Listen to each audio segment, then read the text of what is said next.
What's up, guys? I wanted to, obviously every week I make this video, so I wanted to get it out to you the night before kind of everything started for the week. But the big things that people in week two, sorry if you can hear the dog, in week two that really happened for a lot of people was, again, it was almost identical to what happens every single challenge. It's the same thing, like it's almost on repeat, right? So realistically, people, if you lost anywhere from 1 to 3 pounds, you did really, really well. Like, with adding in carbs, that's amazing. If you didn't lose anything, you did exactly what we wanted you to do. Okay, if you gained a pound, don't freak out. It's not a big deal. You added all that water back into your system, so it's not going to matter. This week and next week, though, here's typically what happens, okay? Typically what happens is weeks 3 and weeks 4 are the toughest 2 weeks for most people. And the reason I say that is because a couple of things happen. Is in weeks 3 and weeks 4, you can't really see the finish line yet, right? So, and in week 3, there's nothing new happening, right? Like, we vary the days a little bit. If you look over the game plan, there's a little bit of stuff changing, but it's all stuff you've already done. So deplete days, low carb days. The only change is sometimes there might be a minus 20 day or whatever. But ultimately, there's not anything that's brand new that's going to kind of be something to adjust to. Your body should now be used to kind of everything that we're going to be doing to it for the next 4 weeks. So what happens in weeks 3 and weeks 4 is when people don't see the finish line, right? Week 5 and 6, we don't have a problem with motivation at all. People typically kick it into gear.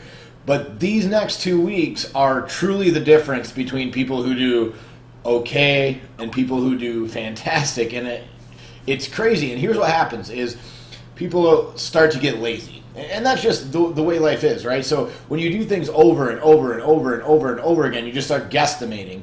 And you say, oh, that's pretty close. Oh, that's pretty close. Oh, that's pretty close. Instead of, that's right, that's right, that's right. And remember, pretty close only counts in horseshoes and hand grenades. Last time I checked, your diet's neither of those. So make sure that you're still weighing things, that you're still staying disciplined, that you're still sticking to the list, that you're still not making exceptions to the list and to the rules, because what's going to happen is the more and more exceptions you make, the more and more hidden calories you're going to add up. So even when you're doing deplete stuff, guys, it doesn't mean that you're not having any carbs. You're just not having any direct sources of carbs, okay? Just because we don't count them doesn't mean they don't exist in the food that you're putting in your mouth, all right? That's not how it works.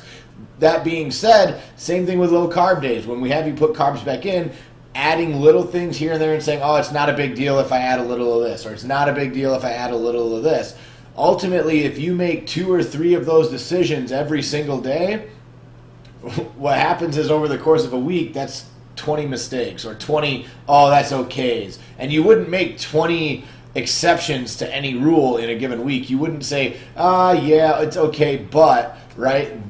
Like, that's not how it works. And then ultimately you're like, oh yeah, I didn't deviate from the diet, but you didn't stick to it either. So this is typically the 14-day period where people either kind of, I don't want to say fall off the wagon, but they typically make mistakes, they get lazy, they think that because they've dieted for 2 weeks that they deserve weight loss, so that therefore they shouldn't have to stick to the diet and still get results. And that's the big thing too, is you get, realistically, I hate the phrase you get what you deserve, but you get what you work for, realistically. Now, some people have to work harder than others, some people have to work a little bit longer than others, but ultimately, the more disciplined that you are over the next 2 weeks, the easier it is to set yourself up for the last 2 weeks. Because again, remember, these 2 weeks, your body's metabolism is just going to rev up and rev up and rev up. The way that we have the game plan worked out is you are going to be a fat-burning machine by the time weeks 5 and week 6 comes around. The problem is, for a lot of people, what happens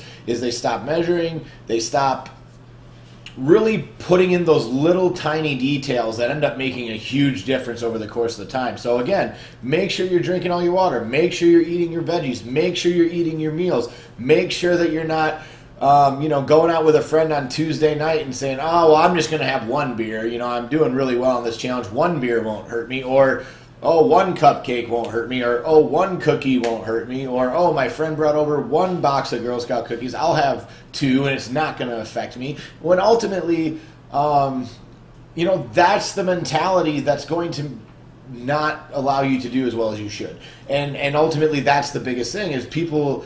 I've read some reports, and I'm going back to last challenge of where, especially during weeks 3 and week 4, people would be like, oh, well, I lost 3 pounds and I had a piece of pizza, so that's pretty good. And I was like, my only response was, well, how many more pounds would you have lost if you wouldn't have ate that pizza? Because nobody eats pizza in the morning or right before they work out, right? They eat pizza typically right before bed and at night. So you just ate that pizza, it sat in your stomach and stored fat. Period, end of story. I don't care what you want to justify it to yourself as. You didn't earn it. It's not a reward. Food is not a reward. Food is not entertainment. Food is fuel for your workouts.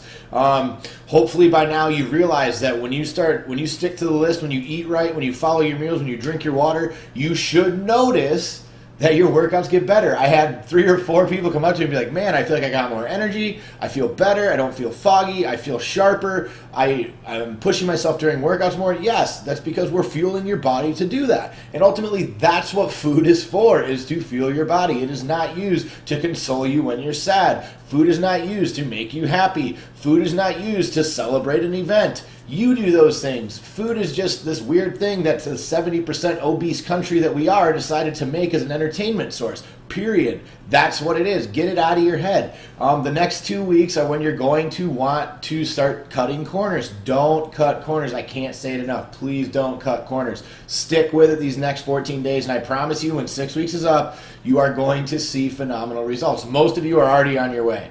The problem is if you sabotage it now, well, now it's going to take you an extra week or 2 to get back to that fat burning, that really, really high intensity fat burning phase, instead of taking advantage of the full 4 weeks of just crazy amounts of fat burning. So really understand that what you're doing these next 2 weeks are just essential for you to be successful over the totality of this program, okay? So I don't want to harp on you too long, but I do want to be one of those people who just makes you aware of everything, of what you're going to face these next 2 weeks, because these are the hardest 2 weeks in my opinion. If you can get through these, the last 2 weeks, you can see the light at the end of the tunnel, and it's not that big of a deal. You've seen the weight starts to come off, the inches start to come off, we really start to feel a lot better. It becomes a lot easier to stick to something when we're seeing stupidly good results. And ultimately, that's what we need to do these next 2 weeks, is really keep grinding so that our metabolism just keeps going up and up and up and up and up. So that way by weeks 5 and 6, we are absolute fat burning machines. But these 2 weeks are the essential ones, guys. So hope you get your sleep in tonight. See you bright and early, 5 a.m. See you.